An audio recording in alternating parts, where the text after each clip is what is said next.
Bapak Mama serta saudara-saudara yang dikasihi oleh Tuhan, Shalom. Selamat hari Minggu, kita berjumpa lagi dalam ibadah Minggu pagi ini. Kayaknya pagi ini kursi semakin kosong. Tahun 2025 bukan bersemangat tetapi kayaknya semakin menurun. Mungkin karena gereja 2 minggu tiap hari jadi kita sudah capek. Baik Bapak Mama serta saudara-saudara, kita ada di minggu pertama. Minggu pertama, hari kelima tahun 2025. Kita bersyukur bahwa dalam keadaan apapun, kasih Tuhan itu selalu nyata bagi kita semua. Sehingga pagi hari ini Tuhan masih memberikan kesempatan untuk kita ada bersekutu dalam persekutuan ibadah minggu pagi ini. Bapak Mama serta saudara-saudara, dalam kehidupan yang kita jalani dari tahun 2024 sampai kita memasuki tahun 2025 ini, banyak hal dalam hidup ini yang membuat kita tetap teguh juga susah. Terkadang kita bilang kita tetap teguh, tetap kuat di dalam Tuhan, tapi oleh karena berbagai peristiwa hidup yang datang kepada kita, pada akhirnya apa yang kita ungkapkan bahwa kita tetap teguh, kita tetap setia kepada Tuhan, itu juga kita tidak mampu melakukan itu. Tapi dalam keadaan apapun Bapak Mama serta saudara-saudara, kalau kita masih diberikan kesempatan oleh Tuhan di hari kelima hari ini, itu sungguh baik bagi kita. Kita semua percaya kepada Tuhan oleh karena dalam pengorbanannya bagi kita, Dia tidak melihat siapa diri kita, tetapi dengan pengorbanan Dia mati dan bangkit bagi kita. Ini membuktikan bahwa Dia mampu meneguhkan segala persoalan dan tantangan dalam hidup kita. Karena itu Bapak Mama serta saudara, apapun yang terjadi dalam kehidupan kita, kita percaya bahwa Tuhan tetap setia kepada kita dan kita pun tidak boleh goyah apalagi mundur daripada Tuhan. Nah Bapak Mama serta saudara-saudara yang dikasihi dan diberkati oleh Tuhan Yesus, kepada orang Kristen yang setia menanggung penderitaan dalam iman kepada Kristus, surat Ibrani yang kita renungkan pada hari ini minta agar kita tidak ragu berpegang teguh pada iman kepada Yesus Kristus. Karena Kristus punya peran dan kedudukan yang penting dalam hidup maupun mati. Nah dalam bacaan kita pada pagi hari ini ada 3 hal peran dan kedudukan Yesus Kristus yang ditekankan oleh penulis Ibrani. Yang pertama kita lihat ayat yang ke-20. Di situ dikatakan bahwa Yesus adalah jalan yang hidup menuju Allah. Tidak ada jalan lain untuk datang kepada Allah tanpa melalui Yesus Kristus. Ya. Tanpa Kristus tidak ada jalan menuju Allah. Jadi siapa yang mau datang kepada Allah dan berjumpa dengan Allah dalam hidup, dia harus datang kepada Kristus. Nah, Bapak Mama serta saudara-saudara yang dikasihi oleh Tuhan Yesus Kristus, Alkitab memberikan kesaksian bahwa saat Yesus mati, tirai bait Allah itu terbelah menjadi 2. Kita lihat dalam Injil Matius ya, 27, Markus 15 dan Lukas 23. Tidak ada lagi ruang khusus untuk umat dan ruang khusus untuk imam. Dan tanda di dalam Yesus Kristus tidak ada lagi sekat yang memisahkan Allah dengan umatnya. Nah pertanyaan bagi kita ialah bagaimana manusia bisa sampai kepada Allah kalau tidak ada sekat? Jawabannya ialah Yesus. Hanya melalui Yesus. Sebab hanya Yesuslah yang menyediakan dirinya sebagai jalan yang hidup kepada Allah melalui dirinya sendiri. Karena itu Papa Mama Yesus sendiri menegaskan hal ini. Akulah jalan, kebenaran dan hidup. Tidak ada seorang pun yang datang kepada Bapa kalau tidak melalui aku. Itu Injil Yohanes 14 ayat yang ke-6. Jadi Ibrani menegaskan kepada kita peran dan kedudukan Yesus. Yang pertama, dia katakan bahwa Yesus adalah jalan hidup menuju Allah. Yang kedua, kita lihat ayat yang ke-21, di situ bilang Yesus imam besar dan kepala rumah Allah di surga. Bapak Mama serta saudara-saudara yang dikasihi oleh Tuhan Yesus Kristus, penulis surat Ibrani menegaskan bahwa hanya ada satu pribadi yang berkuasa di dalam rumah Allah di surga, yaitu Yesus. Yesus yang memegang pintu kerajaan surga. Nah, untuk masuk ke rumah Bapa di surga, datanglah kepada Yesus. Dan Yesus bukan sekedar guru yang mengajarkan tentang jalan keselamatan, tapi Yesus sendiri juga adalah juru selamat yang menyelamatkan umat manusia. Karena itu Bapak Mama serta saudara-saudara yang dikasihi oleh Tuhan Yesus Kristus, guru selamat, juru selamat bisa menunjukkan di mana keselamatan itu, di mana surga itu, tapi tidak menjamin kita masuk ke dalam surga itu. Jadi Yesus bukan saja guru selamat, tapi dia sendiri juru selamat. Dia adalah kepala rumah Allah. Nah, Papa Mama serta saudara-saudara yang dikasihi oleh Tuhan Yesus Kristus, dalam Injil Yohanes pasal 14 ayat 2 sampai 3, di situ dikatakan bahwa di rumah Bapakku ada banyak tempat tinggal. Nah, kalau demikian, aku tentu sudah mengatakannya kepadamu, karena aku pergi untuk menyediakan sebuah tempat bagimu.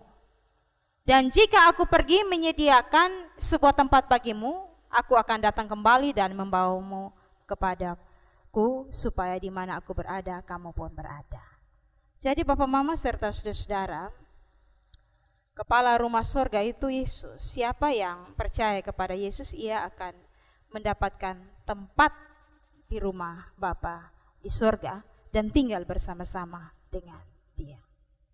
Untuk itu hal yang kedua, Ibrani menekankan kepada kita bahwa Yesus imam besar dan kepala rumah Allah di surga. Yang ketiga, kita lihat juga ayat yang ke-22. Tadi ayat yang ke-21, ayat 22, di situ dia bilang Yesus sebagai imam besar, kepala rumah Allah di surga, benar-benar membersihkan manusia dari hati nurani dan tubuh yang jahat. Jadi Bapak Mama, Yesus tidak saja membersihkan tubuh kita atau tindakan kita, tetapi Yesus juga membersihkan hati nurani kita. Bahkan darahnya tercurah untuk membasuh dosa-dosa kita. Hati nurani itu sumber kejahatan. Semua yang manusia pikirkan, semua yang manusia lakukan itu bersumber dari hati. Karena itu Bapak Mama serta saudara-saudara, Yesus juga membersihkan hati nurani kita, membasuh dosa kita dengan bersih. Saat pertama kali kita lakukan hal yang jahat dalam hidup ini, atau mungkin kita melakukan hal yang buruk dari dalam diri kita, pasti siapapun kita, hati kita memberontak. Ada rasa bersalah ketika kita melakukan dosa dan kesalahan. Ada rasa takut. Tapi kalau kita berulang kali melakukan hal yang salah, maka kita merasa bahwa itu hal yang biasa. Padahal itu dosa dan kesalahan yang kita perbuat. Karena sudah terbiasa melakukan itu, maka kita tidak merasakan apa-apa. Nah, perbuatan dosa makin lama semakin membawa orang mati hati nuraninya. Dan itu sangat mengerikan, membawa kita pada kebinasaan hidup. Jadi dalam hidup ini Bapak Mama, kita menyadari bahwa kita memang melakukan dosa dan kesalahan. Tapi kita harus akui bahwa Yesus telah membersihkan kita dari dosa dan kesalahan. Namun yang terjadi sampai hari ini, kita terus ada dalam dosa dan kesalahan. Nah, Bapak Mama, penulis Ibrani menegaskan bahwa Yesus Kristus telah membersihkan kita dari hati nurani yang jahat, membersihkan kita dengan air yang murni. Apa tujuan penulis Ibrani menjelaskan kedudukan Yesus Kristus bagi umat Israel dan mungkin bagi kita semua sampai hari ini. Kalau Yesus adalah jalan yang hidup menuju Allah, kalau Yesus adalah imam besar dan kepala rumah Allah di surga, dan kalau Yesus sudah membersihkan baik tubuh maupun nurani kita dari yang jahat, maka apa sikap kita sebagai orang percaya? Apa yang harus kita lakukan? Karena begitu banyak hal yang Tuhan lakukan dalam kehidupan kita. Ada tanggung jawab iman yang harus kita lakukan ketika Yesus sudah melakukan sesuatu yang baik bagi kita. Yang pertama, bahwa sekalipun dalam kehidupan ini kita bertemu dengan berbagai persoalan dan tantangan, tapi ayat 22 bilang mendekatlah kepada Allah. Yang harus kita lakukan ialah mendekat kepada Allah. Mendekat dengan hati yang tulus dan ikhlas. Bagaimana kita punya sikap sungguh-sungguh dan benar-benar tanpa rasa ragu mendekat dengan Tuhan. Jangan ada rasa keraguan-raguan dalam diri kita. Kita dapat datang kepada Yesus, bersekutu, bernyanyi, berdoa, membawa segala pergumulan kita dengan hati nurani yang bersih. Jadi yang harus kita lakukan ialah bagaimana kita memposisikan diri kita untuk selalu dekat kepada Allah, apapun pergumulan kita. Kalau kita sudah dekat kepada Allah, Bapak Mama, hal yang kedua yang perlu kita renungkan ialah berpengharapan pada Kristus.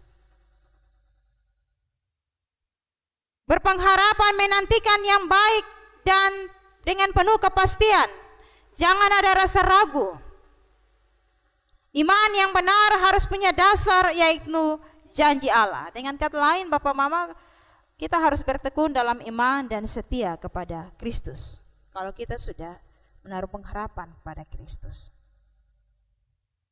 Berpegang teguh dan percaya hanya kepada Kristus, karena di dalam Kristus itu ada kepastian, ada keselamatan kekal.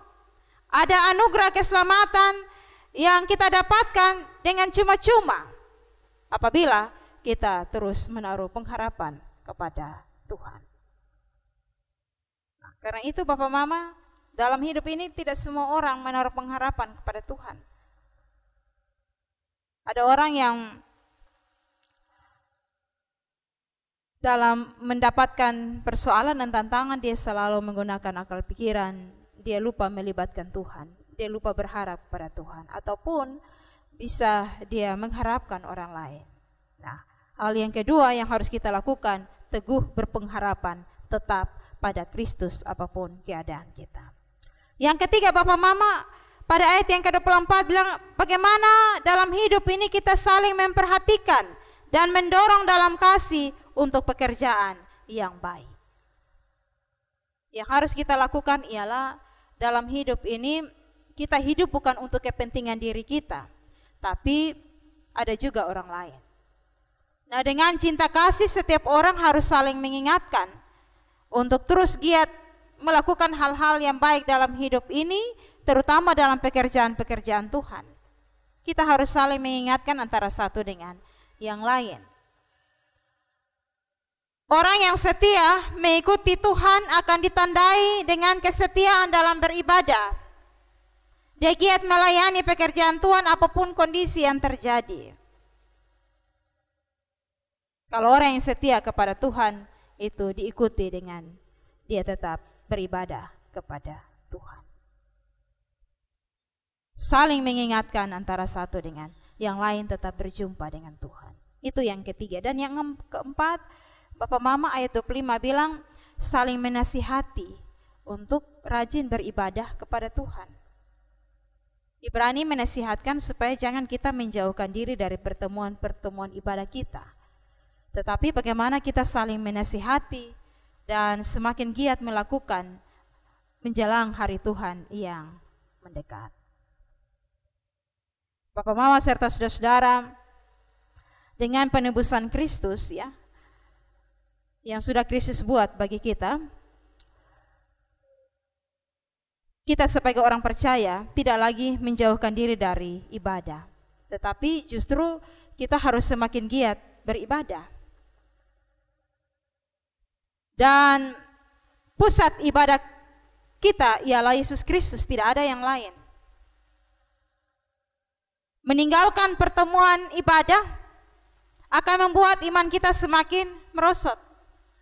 Ada orang yang bilang, "Son usah pergi gereja." Tapi kalau kita semakin menjauh, ya godaan datang, ya kita tidak tetap teguh. Orang yang tinggalkan ibadah dalam kehidupan mereka setiap hari, otomatis mereka juga akan tergoyahkan oleh persoalan dan tantangan. Karena itu Bapak Mama serta saudara yang dikasihi oleh Tuhan Yesus Kristus, orang yang tinggalkan ibadah kepada Kristus buat seluruh perayaan Natal dan Paskah, yaitu kelahiran dan kematian, kebangkitan, tidak berguna lagi bagi dirinya. Akibatnya Bapak Mama seorang kehilangan anugerah keselamatan. Nah, karena itu hari Tuhan ini semakin dekat. Ayat yang ke-25 hendaknya menjadi dorongan untuk kita semakin rajin beribadah, setia sebagai orang-orang pilihan Allah. Jangan, ya tadi awal saya bilang seharusnya 2025 kita bersemangat, tapi justru yang terjadi kita pun semangat semakin kendor, menjauhkan diri dari pertemuan-pertemuan ibadah. Kita lupa juga bersyukur ada di hadirat Tuhan dengan tahun yang baru ini. Hindarkan kebiasaan buruk, menjauhkan diri dari pertemuan ibadah supaya jangan ada kemerosotan iman dan kehilangan anugerah keselamatan daripada Tuhan. Kita perlu mendekatkan diri kepada Tuhan dengan hati yang tulus. Bagaimana dalam hidup ini sekalipun ada tantangan, ada pekerjaan yang luar biasa yang kita lakukan, tetapi kita juga perlu meluangkan waktu untuk mendekat kepada Tuhan. Baik dalam doa secara pribadi, dalam penyembahan kepada Tuhan, membaca Alkitab dan menaruh seluruh kepercayaan kita kepada Tuhan. Ini sebagai bukti bahwa pengharapan kita itu hanya kepada Tuhan. Dan pertolongan kita juga hanya daripada Tuhan. Karena itu Bapak Mama serta saudara-saudara yang dikasihi oleh Tuhan, kita semua punya keterbatasan, kita semua punya kelemahan. Tapi kalau kita datang kepada Tuhan, meminta pertolongan Tuhan, mengakui segala dosa dan kesalahan, maka kita percaya bahwa Tuhan memulihkan hati kita. Bagaimana kita menggunakan waktu untuk ada bersama-sama dengan Tuhan, memperbaharui komitmen hidup supaya kehidupan kita juga disertai dan dituntun oleh Tuhan. Nah, Bapak Mama serta saudara-saudara yang dikasihi oleh Tuhan Yesus Kristus, tema perenungan firman Tuhan pada minggu ini ialah menyendiri dengan Tuhan, menikmati hadirat Tuhan tanpa sekat.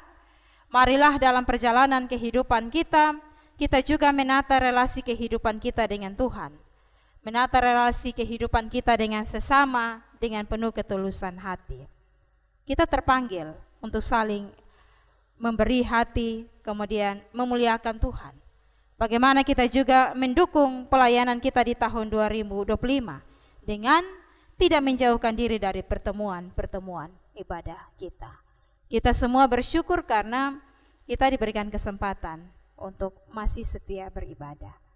Karena itu seterusnya di tahun 2025 ini kita apapun keadaan kita, ya mari kita jangan menjauhkan diri dari pertemuan-pertemuan ibadah kita sebagai bukti bahwa kita menyembah kepada Yesus Kristus yang telah menyelamatkan kita. Tuhan menolong dan memberkati kita melalui firman Tuhan pagi ini. Amin.